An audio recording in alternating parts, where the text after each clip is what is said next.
Thank you. Thank you. Thank you. Thanks for tuning in. You know, they say that if you love what you do, you don't work a day in your life. And that might seem like a dream for some, or at least far-fetched for most, to be able to get paid for doing what you love. But getting paid for what you love is not only possible, it's vital in becoming successful. You have to have a certain amount of passion to achieve success, not only financially, but in many aspects of your life. Tonight, we're going to talk to two phenomenal guests who not only have passion and talent, but they've actually followed their dreams. They've followed their visions, and they didn't give up, and they've made it. We're going to be talking with country music star Phil Vasser's on the show tonight. Phil Vasser. And we're also going to be talking to an ex-New York police officer who figured out that his vision later was for music as well. And we're going to be talking with rock and roll legend Eddie Money is on the show. We're talking about a guy that had hits like Two Tickets to Paradise, Baby Hold On, Walk on Water. And I'll tell you, when you see this episode, you're going to feel like you can walk on water, not only in your business, but in your personal life. We got an amazing show. Don't go anywhere. Welcome to Tuesdays with Dan. I'm here with country music legend. Legend, right? It's okay to say legend. Wow. Young guy. Phil Vasser's on the show. And Phil, it's great to hang out with you a little bit. I know you said, we were talking a minute ago, that you've actually been down to this area a few times. Shot a video here. I did. I love it here, man. It's just beautiful. The beaches are great. I mean, and the energy's great. I mean, tonight, good grief, man. But we shot a video on the beach. On Orange Beach, actually, is where we shot the deal, and I loved it. I just love it here. Well, and I know next week you're heading back to my hometown, the LA scene. You're going to be playing in the LA area, San Diego. That's right. What do you think of this area in comparison? This is home, man. This feels good to me, man. When I come here, you know, the food, the people, the beaches, this is, you know, I grew up on the East Coast, and you know, this makes me feel at home, and I love it here, man. I really love it here. Well, I know you've been in the industry a long time, and tell me a little bit about some of your influences growing up musically. Well, you know, for me, it was always about singer-songwriters. You know, Billy Joel, Elton John, you know, Merle Haggard, people like that, you know, Willie Nelson. You know, I just love singer-songwriters, but I'm a piano player, so, you know, all those guys that plays piano, even Jerry Lee Lewis and people like that, you know. So, I mean, I love that stuff. Now, has country music always been a passion of yours, or did that emerge later? Well, I mean, I grew up listening to all kinds of music. My dad was a big country music fan, George Jones and all that stuff, and he kind of turned me on to all that stuff. But I also loved, like, Van Halen as a kid and all these rock bands and Tom Petty. And, you know, so I think I've always felt like my music is sort of a mix of all that stuff, you know. Well, when did you kind of feel like now you're going from this passion of music to now you're making the decision, hey, this is what I want to do for my lifestyle? Right. How did that come about? Well, you know what? I went to college, you know, as a business major. I did all that stuff, but I always wanted to be a singer. That's all I ever wanted to do, was be a singer-songwriter. So I moved to Nashville straight out of school, and you know what? I bartended and did that for a long time, played clubs and did that stuff. And then all of a sudden, man, I had nothing happen for years, and all of a sudden I had all these hits with Tim McGraw and Kenny Chesney and Jody Messina, all these people, and then all of a sudden I was like, wow, I think I've done, I think this is it, right? Yeah. Well, and there's so many guys that kind of get stuck in that. I know in Los Angeles, there's kind of a running joke when somebody says they're a musician or, hey, I'm an actor. They say, really, that's great. What restaurant? Right. What restaurant? You bartend where? Yeah, right.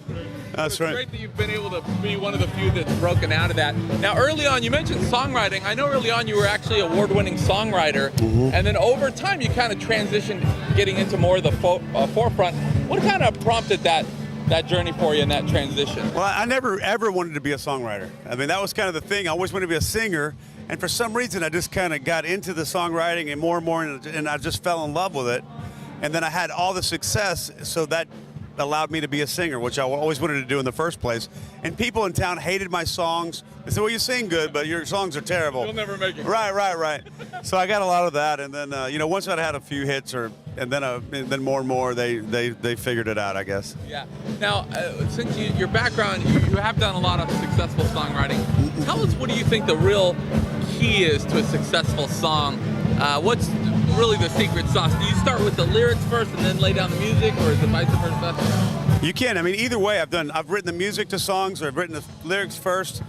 But I think just evoking some emotion, whether it's happy or sad, or makes you want to go drink a beer, if you want to go, or makes you know about a divorce or about love, and but something that makes you feel something, and I think that's what a good song does. Yeah, and I think it's important to kind of pay attention to your surroundings, and right. Really don't forget to be inspired and take things in. Exactly. Maybe it's a guy kissing the gal on a bench, and boom, that's it. You got to be aware of it. That's it, and I think you're right. Everybody goes, well, don't you run out of ideas? I'm like, are you kidding?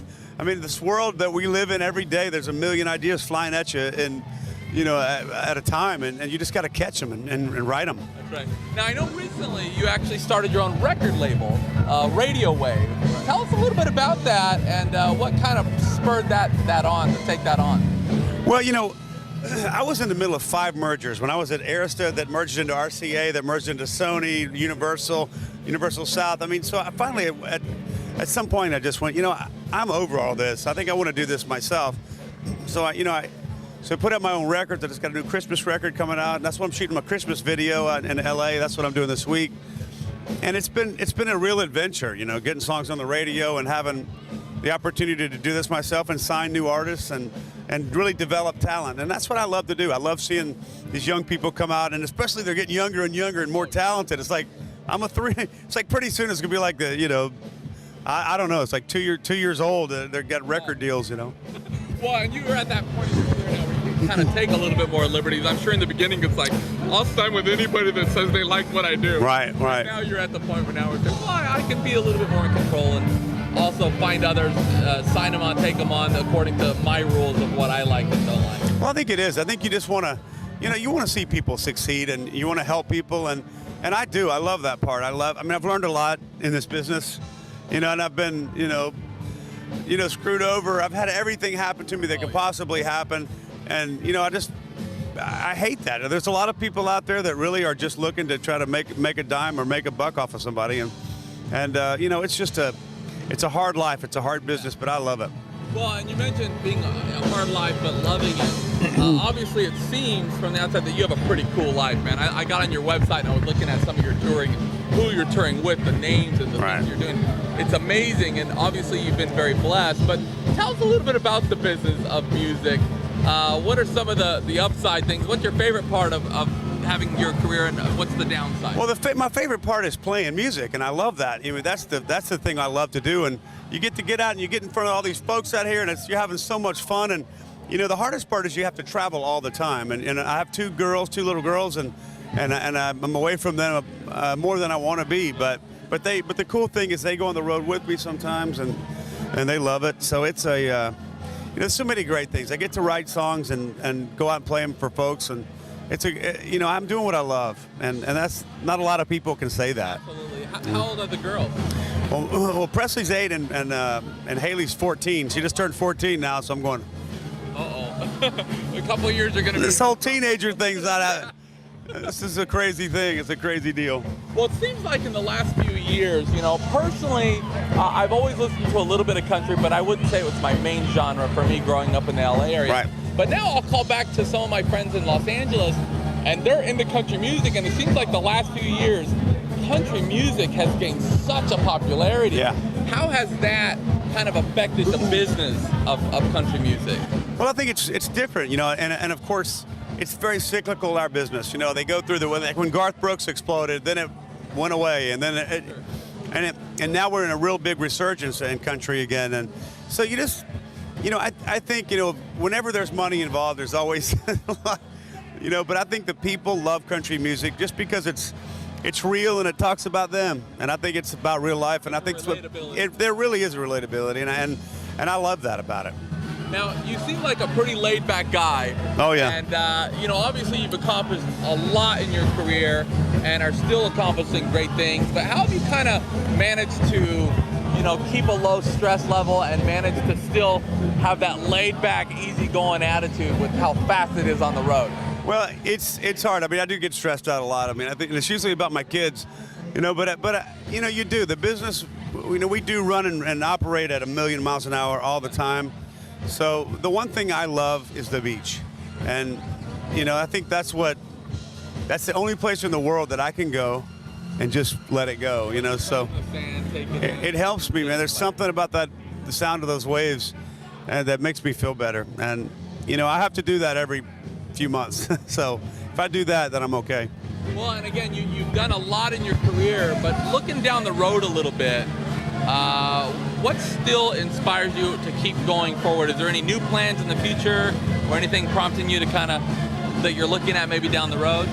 Well, there is. I mean, you know, we've been doing a TV show, and we're doing a movie. We're shooting a movie in the spring. So, I mean, we're doing that. We're doing records. And, you know, the thing about being a songwriter is that any day you wake up and you got a blank sheet of paper, you never know what you're going to write and what that song's going to do and if it's going to change people's lives. And I think that's very exciting to us. You know, we get to tour. We're going back to Europe for the third time this coming year, and back to Australia, back to New Zealand, I mean, we get to go all over the world. It's hard not to like it. How's the movie business a little different from the wow. business? Well, it's just it's a really different deal. You know, it's you know, it's more expensive, of course, to get into and play into that game. But it's you know, with the onslaught of all this internet and YouTubes and all these, the distribution has changed dramatically. So I think that we can do a whole lot of different things, you know, and I'm excited to see how this all works out. Even with our records, you know, we're going directly to stores, and it's very cool. Well, and you kind of look like a movie guy. You kind of look kind of like that Matt Damon, Keifer Sutherland. No. Yeah, right, yeah. It's funny because Keifer and I kind of look alike in a way. Everybody thinks, you know, but we did David Letterman together one night, and everybody was like, dude, take a picture with him. Take a picture. Y'all look like brothers, you know? And yeah. It's kind of funny. I got to get him in my next video. I don't know. I think you got to be a little bit. You're a little bit better looking than Keifer. Yeah, well, yeah. Yeah, he's good. we have a lot of viewers out there that are really looking at, they have a passion for music, and they're thinking about, you know, following their dreams and getting into the music business. For our viewers at home, do you have any advice? Yes, don't do it. No, don't do it. No. You got to be crazy to do what we do. Isn't that right? No, it's, you know, it's something that if it's in your blood, do it, man. And I, you know, I'm telling you, man, a million times, even I had people trying to talk me out of it. Don't do it. Don't move to Nashville. Don't go. It's crazy. You'll never make it, you know, and maybe you won't. But I tell you what, I got to Nashville and I just fell in love with the place. It's like you did when you came here, you know, and you just go, man, I feel something here. Whatever price I have to pay, that's right. Worth it. And it is. And I got to a point where I was playing in bars and clubs and I was happy.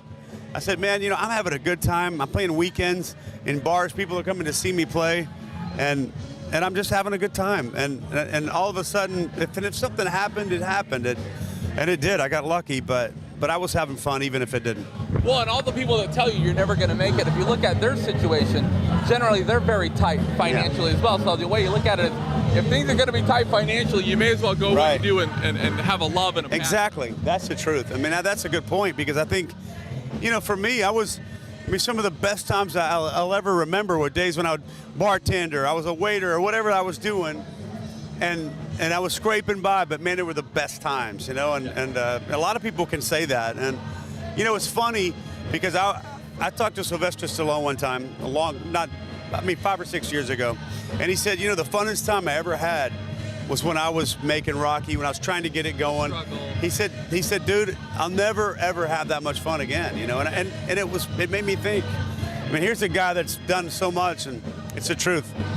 Well, let me ask you one more thing. I have to get your take on, you know, recently there's all these reality shows, The Voice and all that. Have you watched any of that? Have you seen The Voice? I know, of course I know Blake and all these guys, but, you know, I'd rather getting beat up than watch it, you know. I'd rather somebody's, I think, you know, a lot of, I don't even know, I mean, all these things of The Voice, and I still can't name somebody that's been on it, or can you? I can, but Blake Shelton's about well, I mean, you know, it's good for those guys. I don't know if it's necessarily good for the artists. I mean, it's cool, and everybody wants to be famous so bad that they'll go to American Idol, and you know, but like after your year, man, it's like they're off to the next year. It seems like to me, and then, you know, then you're kind of a trivia quit. Well, I was 4th runner-up. I mean, what? Let me show my demo tape. Yeah, right. So, I mean, I see a lot of that, you know, but I think there's got to be, I mean, I miss it. You know, back in the day, these guys used to tour, and they'd write, and they'd tour, and they didn't care. I mean, I don't think Bob Dylan ever cared about being famous. I think he had to be a songwriter because it was in his soul. And, you know, I think those guys are the real artists to me, you know. And of course, it's a different day, you know. Now it's about this and this and this and about these TV shows and things like that. But I just think if people get back to being a real artist and do it because your soul says you have to do it, not because you want to be famous. Right, exactly. I think that's when you're going to have staying power and not be a cruise ship act in 2 years or something. I don't know, whatever. Well, listen, it's been a real honor we appreciate you taking a little bit of time out of your schedule. Absolutely. To come on. It's been a real pleasure. Thank you. We'd love to do a follow-up with you next time you're here. I'd love it. And we know you're going on stage in a little while, so we really look forward to your performance. That's tonight? That's tonight. You better go get ready. What? We're going to let him go get ready. Don't go anywhere. We'll be back in a minute with Eddie Money.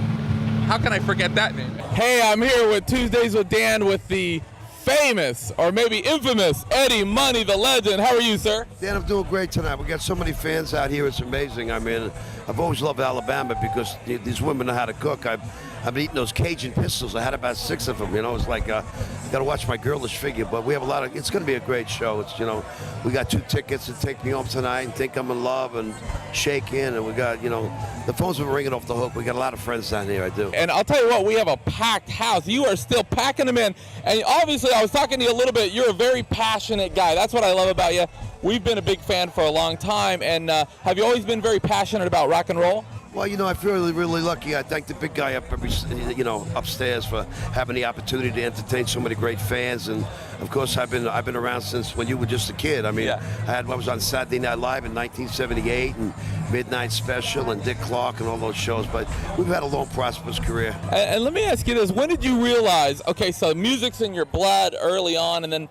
Now this is what I'm going to do for a living. I know many people don't know this, but at one point you were a New York City police officer, and you were like protecting by day and then playing rock and roll at night. Tell us about that. Well, but protecting by the day, my father was patrolman of the year at the time, back when I was on the police department, so I had a pretty cushy job. I worked undercover. I was an undercover typist. Oh my goodness. No, I used to type the roll calls, and that way I worked 8 to 4, and my rock band was still together at night, and then my band moved out to California. And my captain was letting me grow my hair long, and my father just hated that so much. And I said to myself, I don't really want to be in a police uniform for 20 years. So I moved out to California. I wrote 2 Tickets to Paradise and got a record deal and been on the road ever since. Yeah. And, I know that you spent a lot of time in Berkeley, California, which is a pretty wild place. What was that like at that time for a young guy out there on his own in Berkeley? Well, I'll tell you, back in the days, I was in the Student Democratic Society. I knew A.B. Hoffman. I knew Angela Davis. I knew all the radicals. But to tell you the truth, it was a lot of fun. But like People's Park with the tear gas canisters and they call the cops the blue meanies. I try to stay out of trouble back then, but you might get a couple of pictures of me in those old 60 magazines. Throwing the tear gas canister back into it was a lot. It was those were my radical days. Yeah. Well, so many times when people are really following their passion, family, friends are saying, hey, are you crazy? Don't do it. You got a good job. You're a police officer.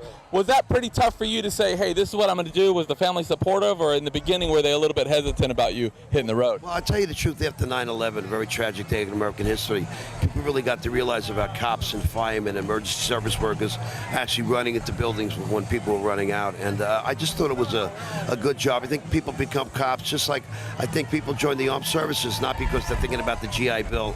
They join the services because they love this country. That's right. And I just feel fortunate that I've written a lot of great hits, and whenever it's cold out there in the middle of the country, I always let the cops. I asked the sergeant, "Can the cops come on the bus?" Because once a cop, always a cop. You know that. Yeah, very true to your boys, huh? And let me ask you, we're a business entrepreneur-based show. We have a lot of entertainment value, but we also really help local and national entrepreneurialism. And I have to ask you about the name Eddie Money. I mean, that show is Money. How did that come about? Was Money your original name, or kind of a thing you adopted? My real last name is Mahoney, so I just took the A and the H out and turned it into Eddie Money. I should have called myself Freddie Food Stamps in those days because I had no money, but I got lucky. My mother went to church for me, and I wound up having a pretty successful career. I appreciate it. And I know that you've also been taking the stage once in a while on occasion with your daughter, Jessie. Is that right? What's that like? You were out there for so many years doing your thing, and now you're you know, some of the children are moving into the same field. In the beginning, were you hesitant, supportive, or what's it like just being on the stage as a father with your daughter? Well, I wanted my daughter to finish college and become an RN or do something successful in her life, but she just, you know, she's been watching me on stage since she's 2 or 3 years old. Yeah. I remember in the old days we used to have Huggies on the rider because I raised 5 kids on the road, but she's actually a very talented little girl, and you know, she doesn't want to come out on the road with me anymore because she thinks I'm boring. Well, you know, you've been entertaining for decades, and as you mentioned, you know, I started following your stuff as a kid. I think I was in, you know, 6th, 7th grade, junior high. Right. We loved your stuff. We had the Camaro with the T-tops. We'd crank it up. And but what still drives you? I mean, you know, obviously you've lived up to your name. You've sold over 28 million records. And so certainly you've lived up to the name, but after all I should have saved the money. Who knew, huh? We all say that later on, don't we? But what still drives you to keep moving forward? I mean, we mentioned we have a packed house tonight. What still motivates you to come out there and give the fans such a joy? Well, you got to give back. I mean, we sell T-shirts for the Elizabeth Glazier Pediatrics AIDS Foundation, and these are wonderful kids that are born HIV positive. Yeah. And I've got a new song out right now called "One More Soldier's Coming Home," about a kid that wasn't fortunate enough to make it back from, say, in Afghanistan or in Iraq. It's a wonderful song. It's like a Big Bad John, but it's a song about a real person. Oh, yeah.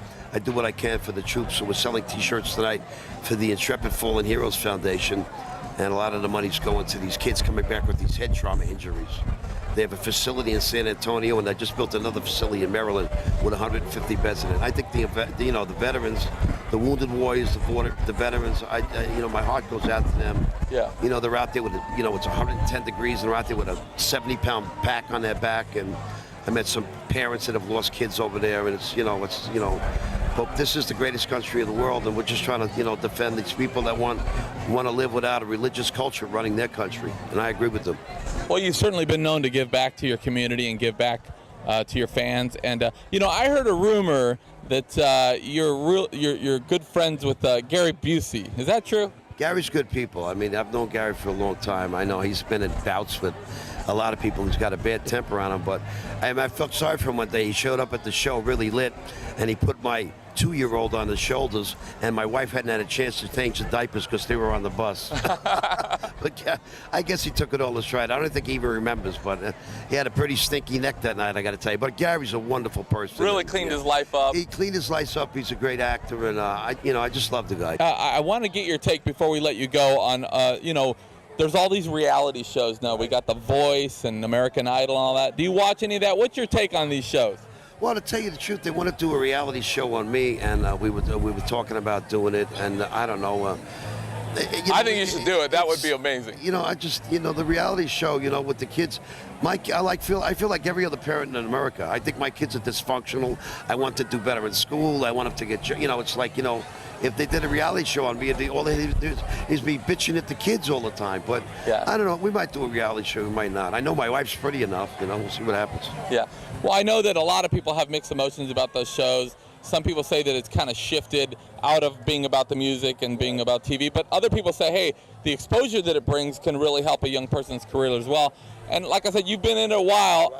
How have you seen the business of music change over the last several decades, from when you guys started with your first hits, which were numerous? Right. How much change have you seen? To tell you the truth, like, my father was in World War II, so he used to listen to Harry James and you know, Rosemary Clooney and the Glenn Miller Band, and then, you know, rock and roll came along, and I grew up with Elvis Presley and Little Richard and Jerry Lee Lewis and people like that. And now all these kids' parents grew up with me and Oreo Speedwagon and Styx and Peter Frampton, and so these kids actually grew up on rock and roll because all my fans out there, all my ladies from the 80s. But it's really a real cute to see these kids 6 or 7 years old know the lyrics to Think I'm in Love when I'm up there forgetting the second verse. Well, hey, it's been a real pleasure. We appreciate you taking a little time out of your schedule to sit down with us. And we know you're getting ready to take the stage momentarily. The fans are all crowded along the gates here, so they're waiting for you to get up there. And we really appreciate you stopping by. It's been a real pleasure meeting you. Also want to thank Phil Vasser for coming out, and Ron Cutter with the Shrimp Fest. And we want to thank the Gulf Coast Chamber of Commerce. Thank you very much, everybody. That's our show. And don't forget to get involved in your local community and be forgiving of others. Good night, everybody.